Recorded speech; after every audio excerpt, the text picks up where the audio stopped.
सतरे भगवान तमे बड़ निष्ठुर ये क्यों जन्मर दंड देल मु बंची थाउ थाउ मो सामने मो पिलांकर जुई जलिब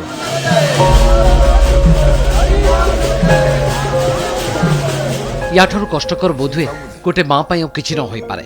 दुर्घटना रे निज पुओ एवं गर्भवती बहु को हराइछंती एही असहाय वृद्ध बापा माँ। नातुणी डाक्तरखाना रे मृत्यु सहित संग्राम करुछि। दुखरे भांगी पड़ी पूरा जाजपुर जिला बड़चना ब्लॉक से हाका।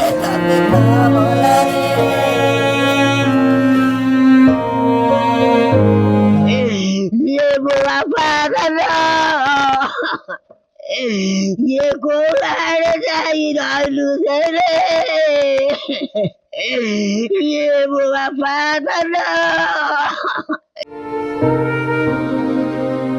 मार्च 27 तारिख में घर स्कूटी बाहरी थे सांगरे थिला 6 वर्षर झियो जारका जाउथले 7 मासर गर्भवती पत्नी को डाक्तर देखाइबा पाई किंतु बाटरे जगी बसला जम।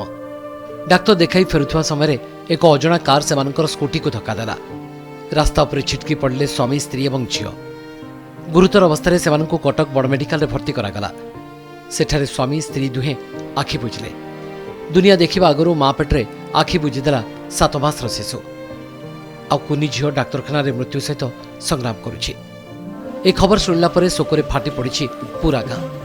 कांद मोबाइल रे थरी उठुछि गछपत्र।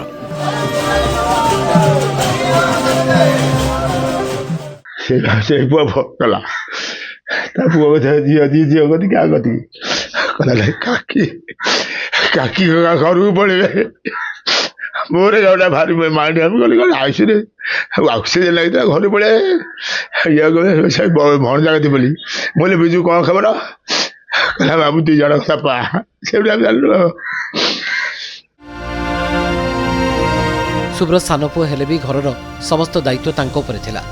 एबे तांको मृत्यु परे असहाय हो जाइछि पूरा परिवार। बुद्ध सरीगला आमर बुद्ध बदलैब कौन से भाईटी आमर सबू काम करुला आमे सीना बड़ सबू बोल हाक सबू सी करे। ए गाड़ी 2टा करथिला ट्रैक्टर तार सी भाई बुझाबुझी करे बिल 10-12 जण खंडे आमे चाष करूछु सी तार सब मनीष फणीष सबू डका डकी सी सबू भाई आमे किछि न आमे खाली सीना ना बड़ नले सी सबू करे। से डेली संध्या को जीव तांको से पुराना घर पाखे बसू आम समस्ते सांग बसू कथा हो हसखुश हो परिवेश कौन पूरा तो गाँ पूरा शोकाकुल था। तार गोटे छोट पिला भी स्त्री जे मोर बहुत भी गोटे डेलीवरी थे भी गोटे छोट पिलाटे भी था पेटे आम पोतिलु एमान को दुईरे जलैलु। जहाँकर रोजगारिया पुओ एवं अंतसत्वा बोहू को दुर्घटनार शिकार होई शेष गोटे जुईरे जलिबाक पड़ी। ईश्वर करंतु एभली दुखद घटना कौन परिवार सहित न घटू। जाजपुर विमलपति कनक न्यूज।